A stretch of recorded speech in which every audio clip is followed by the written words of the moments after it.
እኛ ባስ ስለ አዶናይ የተናገሩን ነገር አያስደስትም? እውነቱን እንነጋገር። ለምንድን ነው የምንዋሻሸው? በአዶናይ መታሰር በአዶናይ መከራ ስቃችሁ ከሆነ ሶፎንያስ ጋር እንግዲህ መጀመሪያ ጊዜ ላውቀው የቻልኩት በዛ ምክንያት ነው። ከሁሉም ነገር በላይ ሰይጣን ያንቺን ስም ሲሰማ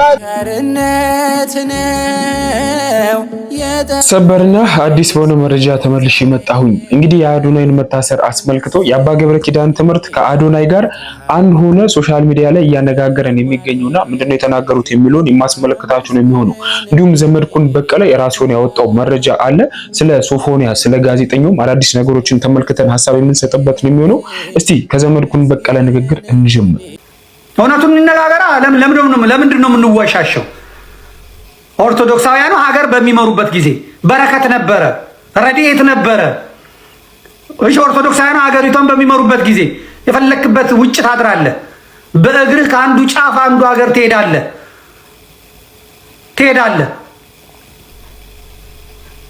ነዳጅ ሊትሩ 1 ብር ነው። እንደፈለክ አድርግ። ድንች አይደለም ዝሆን ደግሞ አንቱ፣ የዝሆኑንም አንቱ እንደፈለክ አንቱ። ምግብ ቤት ገብተህ ቀይ ወጥ ቅቅል የምትበላበትን አስታውስ። ጤፍ በኩንታል የምትገዛበትን አስታውስ።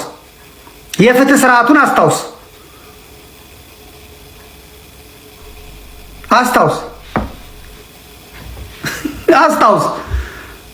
ዛሬ እናንተ ጴንጤዎቹ ሀገር ከመራችሁ ዛሬ ከአዲስ አበባ መውጣት ለምን አቃተን? ሰዎች ለምን ከአዲስ አበባ መውጣት አቃታቸው? ራሱ የብልጽግና ደጋፊ የሆኑ በአውሮፓና በአሜሪካ በካናዳ የሚኖሩ ሰዎች እኮ ሀገሪቷ ሰላም ናት፣ ኢትዮጵያ ሄደናል ይሄዳሉ። እሺ ሄደ መጣ። አዎ ቪዲዮ ይቀርጻሉ፣ በመሻለኪያ አድርገው ይመጣሉ፣ በመስቀል አደባባይ ጋር ይመጣሉ፣ ከዛ እንጦጦ ጋር ይሄዳሉ፣ ከዛ ያቺን ይቀርጻሉ። አለቀ። ከዛ እናቱ ያለችው ስማዳ ነው። እናቱ ያለችው ካራቆሬ ነው። እናቱ ያለችው አሶሳ ነው። እናቱ ያለችው ሙከጡሪ ነው። እናቱ ያለችው ጃጂ ነው። እናቱ ያለችው ሄደሃል እዛ? አይ እዛ አልሄድኩም። ለምንድን ነው ያልሄድከው? አይ ትንሽ መንገዱ ሰላም አይደለም አልሄድኩም። እና የት ነው የሄድከው? አዲስ አበባማ ሰላም ናት። ኤምባሲዎች አሉ፣ ዓለም አቀፍ ድርጅቶች አሉ፣ ምኖች አሉ። የለም ደብረ ዘይትን መሻገር አትችልም፣ አምቦን ቡራዩ መሻገር አትችልም፣ ምናምን አትችልም። በማ ጴንጤዎቹ እናንተ ቀን ወጣልን ዘመን ወጣልን ብላችሁ ስልጣን የያዛችሁት እናንተ ስልጣን ላይ ስትወጡ ሀገሪቷ ይሄው እንኩትኩቷ ወጣ። የማንም ወጠጤ፣ የማንም ዱርዬ፣ የማንም ጋጦጥ ያን የተከበረ ህዝብ ደርግ ያደቀቀውን ወያኔ መሀይም ያደረገውን አብይ አህመድ ደግሞ የበለጠ መጫወቻ አደረገው። እኔ ህዝቡ ያሳዝነኛል ህዝቡ። አዎ ዛር አስፍረውበት አይታችኋል። እንግዲህ እንደምትመለከቱት ነው። ዛር ምንድን ነው? መንፈስ ቅዱስ እሳት እየወረደ ነው። እሳት ይብላ። ሰዶምና ገሞራን ያጠፋ እሳት ይብላ። ህዝቡን እሳት ለቀቅበት። ኑሮውን እሳት ለቀቃችሁበት። የቤት ኪራይ እሳት ለቀቃችሁበት። ነዳጁን እሳት ለቀቃችሁበት። እሳት እያላችሁ እሳት በእሳት ሆናችሁ በበሽታ በረሃብ እሳት በጦርነት እሳት የሚለበለብ ትውልድ ተፈጠረ። ዘመድኩን በቀለ እንግዲህ ያስቀመጣቸው ሐሳቦች በሙሉ በጣም ሊሰመርባቸው የሚገቡ ናቸው። ምክንያቱም እስቲ ዞር ብለን እንመልከት። ኦርቶዶክሳውያን በሚመሩበት ጊዜ ይህንን ሀገር ለየትኛውም ሃይማኖት አያዳሉም። በቃ በሚገርም ሁኔታ ነው ያለፈው ብዬ አስባለሁ። ስለ ፖለቲካው ሳይሆን ብቻ ክርስቲያን ኦርቶዶክስ ሆነው እቺን ሀገር ሲመራት የነበራት በሚገርም ሁኔታ ውስጥ አሳልፏታል ብዬ አስባለሁና እውነትም የበረከት ጊዜ ነበረ። አሁን እኮ ቤተክርስቲያኖች እየተቃጠሉበት፣ ካህናቶች እየታረዱበት ያለው ጊዜ በሌላ ሃይማኖት እንኳን በእስልምናው በፕሮቴስታንቶችን ብንመለከት በተለይ በእስልምና ውስጥም ማንሳት እንችላለን። የኛ ቤተክርስቲያን እንኳን ብንተው በእስልምና ውስጥ የሚደረጉ በጣም ብዙ ነገሮች አሉና ስለዚህ ሃይማኖቶች የተጨነቁበት ሰዓት ነው እውነቱን እንነጋገር ከተባለ። ስለዚህ አሁንም ቢሆን ኢትዮጵያ የኦርቶዶክስ በቃ ማንነቷ ነች። ያለዚህ ቤተክርስቲያን እቺ ሀገር መቆም ትችላለች ብለን አንናገርም። ስለዚህ እቺ ሀገር የመቆሟ ምክንያት ቤተክርስቲያኖች ብለን እናምናለን። ስለዚህ የቤተክርስቲያን ልጆች ቢመሯት እስቲ እንደ ሐሳብ ይሄንን እናስቀምጣለን። አንዳንድ ቪዲዮዎችን ላስመልክታችሁ። እኔ አይደለሁም እሷ በእውነቴ እውነተኛ ጸሎት ነው። ለስጋ ፈልጌው አይደለም። እመብርሃን ትምህርት ገብቻለሁ። ብዙ ሰዎች አብርሃም ወደቀ ብለው ያስባሉ። እኔ 6 ትምህርት ነው የምማረው፣ 6ቱንም ነው ኤ+ መፈልገው። ለኔ ክብር ሳይሆን ላንቺ እኔ አልወድቅም አንቺን እንጂ 3 የወደቁ ቅዱስ ያሬድ 7 ይወድቁ የለ። ስለዚህ በቃ አሳይ ያልኳት በከንቱ ዳሴ እንዳልወድቅባት አንዱን ኤ አርጋ 5ቱን ኤ+ አረገችው። እኔ አይደለሁም እሷ። ድንቅ ሆነ፣ ተአምር ተባለ። ኮሜርስ ውስጥ ድንቅ ተባለ። መምህራን ይሄ ልጅ ማን ነው አሉ። አይ መብራ አሁን ጀመርሽው ይሁን እንግዲህ ጀመረሻል፣ ጨርሺ። ይሄው መቤቴ ወርቁ ያንቺ ነው። እኔ ወርቅ ነው የምፈልገው፣ ለኔ አይደለም፣ ላንቺ ክብር። አንቺ እንደማትጥይ ለኔ መንገድ እንዳለሽ አሁንሽ ነው ዳ በረከታቸው ይደርብ። ምንድነው ያሉት? እኔ ከምፈልገው ጣፋጭ ይልቅ እግዚአብሔር የሚሰጠኝ ምን ይጣፍጣል? መራራ። ተለወጠ ታሪክ፣ አዲስ ሆነ። ሰው ሁሉ ስለኔ ማውራት ጀመረ። ያ ሲባል ግን ፈተናው ቀርቶ አይደለም። በብዛት ታምሜ ዶርም ምቀረው ይበዛል።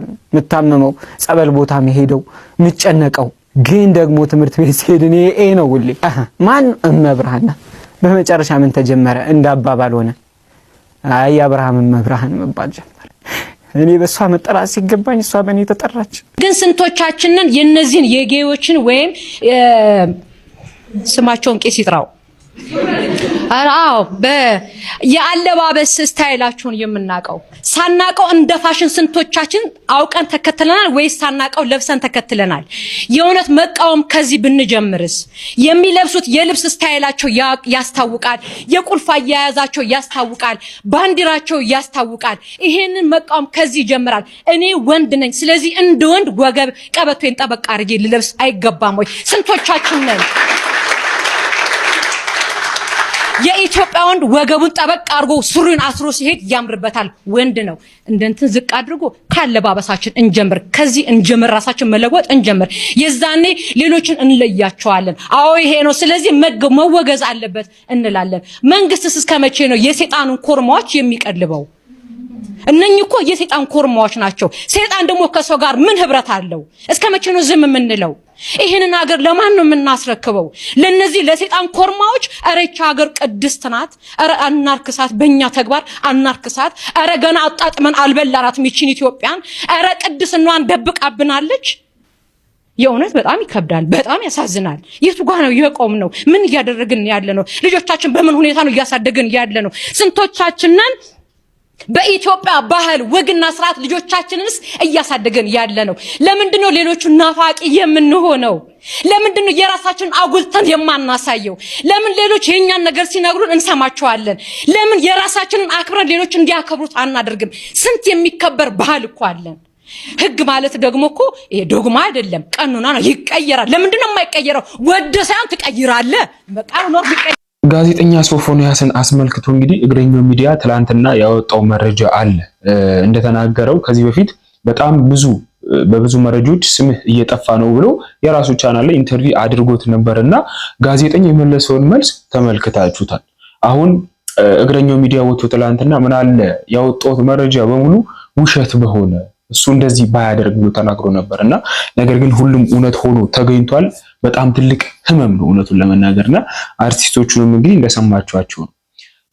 በነገራችን ላይ እኛ ግብረ ሰዶምን እንቃወማለን እንላለን እንጂ ህይወታችን በሙሉ እኮ በቃ ልክ እንደነሱ ነው ማለት ይቻላል። ለምን መሰላችሁ?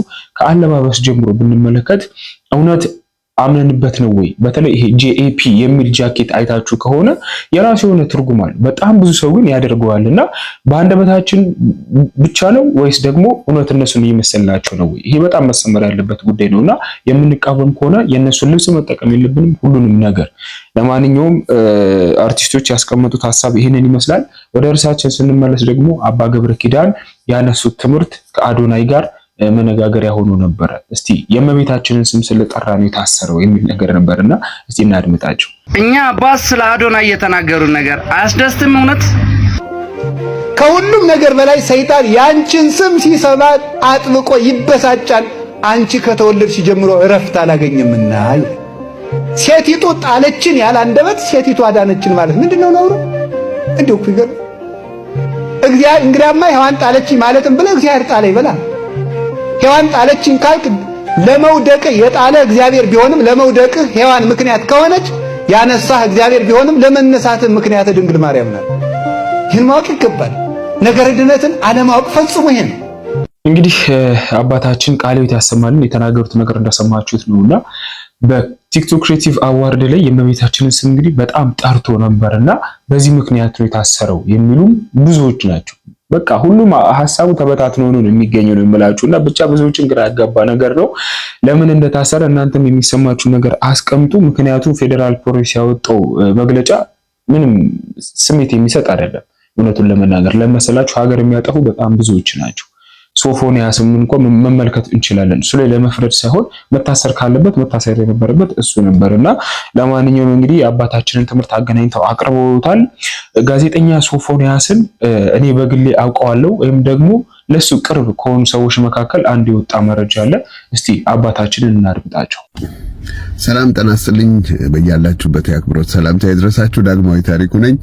ይህ ድራይቭ ስሩ ብሮድካስት የተሰኘው ዝግጅቴ ነው። ሰሞኑን ጋዜጠኛ ሶፎንያስ ከተባለው ሰው ጋር በተያያዘ ብዙ ነገሮች ይነሳሉ። ከዛሬ 5 ዓመት በፊት ኢቲቪ ላይ በሚሰራ ጊዜ ጋዜጠኛ ሶፎንያስ ኢቲቪ ላይ በሚሰራ ጊዜ እዚህ ላይ በፎቶ ላይ የምትመለከቱት ማለት ነው ከጀርመን ሀገር አንድ በጣም ታዋቂ የሆነች ተዋናይ አርቲስት ወደ ኢትዮጵያ ሄዳ ነበርና በመጨረሻ ጊዜ ከኢትዮጵያ ስትመለስ ቃለ ምልልስ ያደርጋታል። ቃለ ምልልሱን ካደረገ በኋላ እኔ ጻፍኳቸው ኮሜንቶች ነበሩ። ኮሜንቶች ምንድነው? እሷ በጀርመንኛም ቲያትር ትተውን ስለነበረ ያንን ክፍል ሰፋ አድርገ መስራት ነበረ የሚል ነው። ከሶፎንያስ ጋር እንግዲህ መጀመሪያ ጊዜ ላውቀው የቻልኩት በዛ ምክንያት ነው። ከዛ በኋላ እንግዲህ ከምን አይነት አስቸጋሪ ህይወት ተነስቶ ወደ ጋዜጠኝነት እንደመጣ እናቱ ለብቻው እንዳሳደገችው የተለያየ የሚገለጹ መንገዶች አሉ። ሰሞኑን ደግሞ ከዚህ በፊትም የተነሱ አንዳንድ ነገሮች ቢሆኑ ወደ አዳማ አንድ ሰው በስልክ ደውሎ ጠርቶት ያው በጣም ለመግለጽም ቃሉ በሚከብድ ሁኔታ ለዛ አይነት ግንኙነት ለማድረግ እዛ በሚደርስበት ጊዜ ድብደባ ተፈጽሞበታል፣ ድብደባ ደርሶበታል። አንድ በመጀመሪያ ደረጃ ማንሳት እንፈልገው ነገር በእንዲህ አይነት መንገድ ሰውን ጠርቶ የሱ ተግባር እንዳለ ሆኖ በእንዲህ አይነት ተግባር ሰውን ጠርቶ መደብደብ፣ ማስደብደብ ወንጀል ነው። ይሄንን ያደረገው ሰው ሊረዳ ይገባል። ይሄ የደቦ ፍርድ የምንለው ነው። በህግ የሚያስጠይቀው ጉዳይ ካለ በህግ የሚጠየቅበት መንገድ አለ። በማህበረሰብ ሞራል እሴቶች የሚያስጠይቀው በዛ ደግሞ የምናይበት አለ። በእምነት ደግሞ የሚወሰዱ እርምጃዎች አሉ። ለዚህ አንድ ጥሩ ምሳሌ ናንሳ። እዚህ ካናዳ ውስጥ ለምሳሌ ከ14 ዓመት በታች የሆነ ወንድ ወይንም ሴት ልጅን በስልክ በኢሜል በቴክስት በተለያየ መንገድ ጠርቶ ግንኙነት እናርግ ብሎ እንደዛ አይነት ወሬዎችን አውርቶ ማስጠራት ከባድ ወንጀል ነው። አሁን ይሄንን የሚቃወሙና በዚህ ዙሪያ ተሰልፈው የሚሰሩ ወላጆች አሉ። እኔም ደግፋቸዋለሁ። ምንድነው የሚያደርጉት? እንደዚህ አይነት ልጆችን አባብለው እዚህ ጋር እንገናኝ ብለው ሰዎቹ ሲመጡ እንዲያዙ ይደረጋል። ግን ሲያዙ መደብደብ አይደለም፣ ይቀርጻሉ። ምን ልታረግ ነው የመጣኸው? ከዛ አይኔ እንደዚህ ነው ሌላ ነገር ነው ሲል ይኸው ቴክስት የተለዋወጥክበት ያ ልጁ 13 ዓመቴ ነው ብሎ የለ ለምን መጣህ ተብሎ ከዛ በኋላ ፖሊስ ይጠራል፣ ለፖሊስ ይሰጣል። ከዛ በኋላ ህግ የሚያደርገውን ነገር ያደርጋል። ስለዚህ ጥፋቱ እንዳለ ሆኖ እሱን መደብደብ በእንዲህ አይነት ነገር ውስጥ ማስገባት ትክክል አይደለም። ይሄ መታረም ያለበት ነው። ጋዜጠኝነት ብዙ ዕውቅናን ይዞ ይመጣል፣ ብዙ ተጠያቂነትና ኃላፊነትንም ይዞ ይመጣል። በሙያ ውስጥ ያላችሁ ወይንም በሌላ በዕውቅና ቦታ ያላችሁ ሰዎች ዕውቅና ብዙ ጥሩ ነገሮችን ይዞ እንደሚመጣ ብዙ ኃላፊነቶችም እንዳሉ መገንዘብ ያስፈልጋል። ከዚህ በተያያዘ ደግሞ አንዳንድ ጊዜ ወደ መፍትሄ ደግሞ የሚያመጡ ነገሮችን ማሰብ አለብን። ይሄ ልጅ በህይወቱ ውስጥ በልጅነቱ ብዙ ነገሮችን ሊያልፍ ይችላል። ስለዚህ ወደ መፍትሄ ከእምነት አንጻር መፍትሄዎች መኖር አለባቸው። ከማህበረሰብ ሞራል አንጻር መፍትሄዎች መኖር አለባቸው። ህግም ይቀጣል፣ ግን የህግ የመጨረሻ ዓላማው ሪሃቢሊቴት እንዲያደርግ ሰው እንዲስተካከል መንገዱን እንዲያስተካክል ነው። በኢትዮጵያ ህግ ግብረ ሰዶማዊ የሆነ ነገር በኢትዮጵያ ህግ የተከለከለ ነው። በብላክ ኤንድ ዋይት የተቀመጠ ነው፣ ክልክል ነው። እንግዲህ ይሄ ሊታወቅ ይገባዋልና ይህንን ነገር ትኩረት እንሰጠው ነው። ከዛ ደግሞ በሱ ዙሪያ ያሉትን ቤተሰቡንም እናትየውንም ማሰብ ያስፈልጋል። የሚደርስባቸው መናጋት ቀላል አይሆንምና እነኚህን ነገሮችን ብናስብ መፍትሄ ደግሞ የሚገኝባቸውን መንገዶች ማሰብ በጣም ያስፈልጋል። አሻም ቴሌቪዥን ነበር የሚሰራው። አሻም ከስራ እንዳገደው ገልጿል። እሱም ደግሞ ወደ ጸበል ቦታ ሄጃለሁ ብሏል። ይሄ ተግባሩ አጸያፊና ትክክል ያልሆነ በማህበረሰብ ሞራልም በእምነትም ተቀባይነት ሆኖ እያለ ደግሞ ጎን ለጎን ደግሞ መፍትሄዎችን መፈለግ ደግሞ በጣም የሚያስፈልግ መሆኑን መግለጽ እፈልጋለሁ። ያ አዳማ ላይ ጠርቶ ያስደበደበው ሰው ደግሞ እሱም የበለጠ ፍተሻ የመጀመሪያ ቀን ግንኙነቱ አይመስለኝም። ምክንያቱም ካንተ ጋር ያልጨረስኩት ነገር አለ ብሎታል ቪዲዮ ላይ እና ያ ሰውም መመርመር አለበት። ምንድነው በመጀመሪያ ቀን ና ብሎት መጣ ወይ? ሌሎች ብዙ በህግ መታየት ያለባቸው አሉ። ፖሊሶች ይህን ማየት አለባቸው፣ መመርመር አለባቸው። አመሰግናለሁ። ዳግማዊ ታሪኩ ነበርኩ። ድራይቭ ትሩ ብሮድካስት በዚሁ ተጠናቋል። ሶፎንያስ እንግዲህ ጸበል እንደገባ አሻም ቲቪ ተናግሯል። በነገራችን ላይ አሻም ቲቪ እንደተዘጋ እየሰማን የምንገኘውና የተዘጋበት የራሱ የሆነ ምክንያት አለው። ከሶፎንያስ ጋር የሚያገናኘው ምንም አይነት ነገር የለም። እንግዲህ ጸበል ቦታ እንዳለ ነው እየሰማን የምንገኘውና እንደምትመለከቱት ነው። በጣም ብዙዎችን ያስደነገጠ መረጃ ነው የኔ የሚላቸውን ሰዎች ሳይቀርና ከምንም በላይ ግን አሁንም የሚያሳስበን ስለ እናቱ ነው። በምን አይነት ሁኔታ ውስጥ ነው ያሉት የሚለውን እግዚአብሔር አምላክ ነው የሚያውቀውና እሱ ራሱ ያጽናናቸው። ከዚህ በላይ የምንናገረው ቃል የለም። ለማንኛውም ወደ መጨረሻው ስንመለስ የአዶናይን መታሰር አስመልክቶ የሃይማኖት አባቶች ራሱ የተናገሩት ነገር አለ። እስቲ እኚህን አባት እናድምጣቸው። በአዶናይ መታሰር፣ በአዶናይ መከራ ስቃችሁ ከሆነ እግዚአብሔር ብድራትን ይከፍላል። ሰላም ጤና ይስጥልኝ። እንዴት አላችሁ የቲክቶክ ቤተሰቦች? እችን እህታችንን ተመልከቷት። አዶናይ በሕግ ጥላ ስር ዋለ። አልሐምዱሊላህ ረቢል ዓለሚን። ይሄ ቀዘናም አንዳንድ ጊዜ አለማስተዋል በጣም ከባድ ነው። አዶናይ ሰግጥ የሚለውን ቋንቋ ትርጉሙን አውቆት ይሁን ሳያውቀው ይሁን ተናግሮታል። ሰግጥ ስላለ ግን መንግስት በዚህ አማካኝነት አያስረውም። ይህን ታውቃላችሁ አይደል? በሁለተኛ ደረጃ ደግሞ አንዳንድ ሰዎች ያላችሁ ስለ ሰግጥ ማለት ምን እንደሆነ ባለማወቃችሁ የምትበሳጩ ማለት ነው። ለአንዳንድ ሰው ሰግጥ ስድብ ነው። ለሌላ ሰው ደግሞ ለምሳሌ በሰሜኑ ክፍል እትማጾ ሰጊት ካየዶ ማለት ምን ማለት ነው? በሩን ዘግተዋል፣ ቆልፈዋል እንደማለት ነው። ተመስኮት ሰግጦ መስኮቱን ቀርቅረው እንደማለት ነው፣ ወይም ሰግጠው እንደማለት ነው። በሌላ አተረጓጎም በጣም ብዙ ሰዎች፣ በጣም ብዙ ምሁራንና ብዙ ወጣቶች፣ ብዙ ልጆች ስለሰግጥ ስለተናገሩ መናገር አልፈልግም ነበረ። ግን እናንተ የማታውቁትን ደግሞ ሌላ አዲስ በጣም ተራ የሆነ ነገር ልንገራችሁ ማለት ነው። ይሄ ነው። ሲቀጥል ሰገጤ ይላሉ ሰዎች። ሰገጤ ማለት እኮ ስድብ አይደለም። ባለው ማንነት ጠንካራ የሆነ ማለት ነው። ባለው ማንነት ባለው ዓላማ ጎበዝ የሆነ የበረታ ማለት ነው። የጠነከረ ማለት ነው። ባለው ማንነት እስክታስረዳው ድረስ እስክትነግረው ድረስ ክች ብሎ ጠንክሮ ማንነቱን የሚያስጠብቅ የበረታ ማለት ነው። የበረታ ማለት ነው።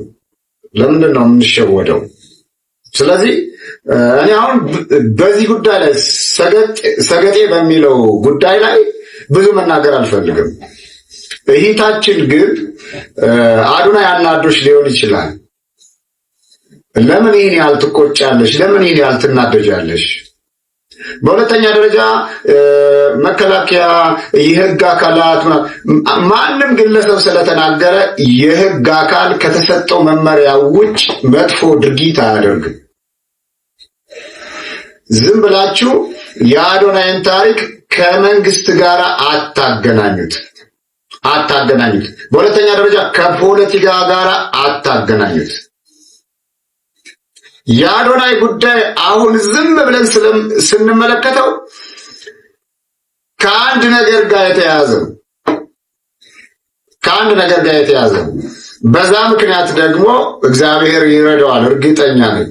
በሁለተኛ ደረጃ መንግስት አዶናይን ስላሰረው አይሰቅለውም እኮ ታውቃላችሁ። የታሰረ ሁሉ ደግሞ ወንጀለኛ አይደለም፣ ታውቃላችሁ አይደለም ይሄ። ስለዚህ አዶናይ ስለታሰረ ደስ የሚላችሁ ሰዎች እባካችሁ ነገ እናንተ ስለምታዝኑ፣ ነገ እናንተ በአዶናይ መታሰር በአዶናይ መከራ ስቃችሁ ከሆነ እግዚአብሔር ብድራትን ይከፍላል። በሁለተኛ ደረጃ ክርስቲያኖች ይሄ የኛ ከእግዚአብሔር የተሰጠን ጸጋ ነው።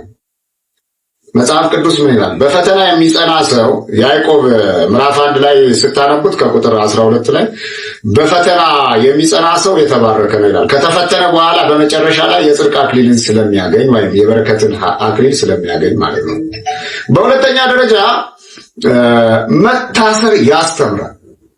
መታሰር ለነገ ልበ ሙሉነት ያደርጋል። ለምሳሌ የምንፈራውን መንግስት ስንታሰር ቀርበን ስናየው ለካ መንግስት እንደዚህ ነው ብለን እናስባለን። በሁለተኛ ደረጃ አዶናይ አንዳንድ ሰዎች እንደሚናገሩት የሌላ ሀገር ዜጋ ነው የሚሉት፣ ዜግነቱ የሌላ ሀገር ዜጋ ነው። ስለዚህ በዚህ አማካኝነት ደግሞ መንግስት ይመለከተዋል ማለት ነው። ለምን? የሌላ ሀገር ዜጋ ስለሆነ። አንደኛ ለራሱ ደህንነት ጭምርት አዶናይን ለጥያቄ ሊጠራው ይችላል። ታውቃላችሁ ክርስቲያኖች፣ መጥፎ ነገር መጥፎ ሐሳብ በመንግስት ላይ ሁል ጊዜ አናስብ። በሶስተኛ ደረጃ አዶናይ መታሰሩ እረፍት ነው፣ ሰላም አገኘ። ግን ከጎኑ ያሉ ወንድሞቹ፣ ከጎኑ ያሉ ልጆቹ እነዛ ዲቻ ቦይስ የሚባሉ እኔ ትርጉሙን ባላውቀውም ግን እሱ በሚጠራቸው ቋንቋ ለመጥራት ፈልጌ ነው። እቺ ምስኪን ልጅ ነፃነት ከዛ ቆሎ ስሸጥ የነበረችው። በሁለተኛ ወላጆቹ እነዚህ ሊጨነቁ ይችላሉ። የአዶናይ መታሰር ግን እረፍት ነው። የጃኒ መታሰር እረፍት ነው። ጃኒ እንዲያውም ከዚህ በፊት ታስራ ስለነበረ ታውቀዋለች ማለት ነው። እስር ቤት ውስጥ መከራ ያለ የሚመስላችሁ ሰዎች አላችሁ። እስር ቤት ውስጥ ደስታ ነው። እስር ቤት ውስጥ የታሰሩ ሰዎች፣ የተጨነቁ ሰዎችን ታገኛለህ።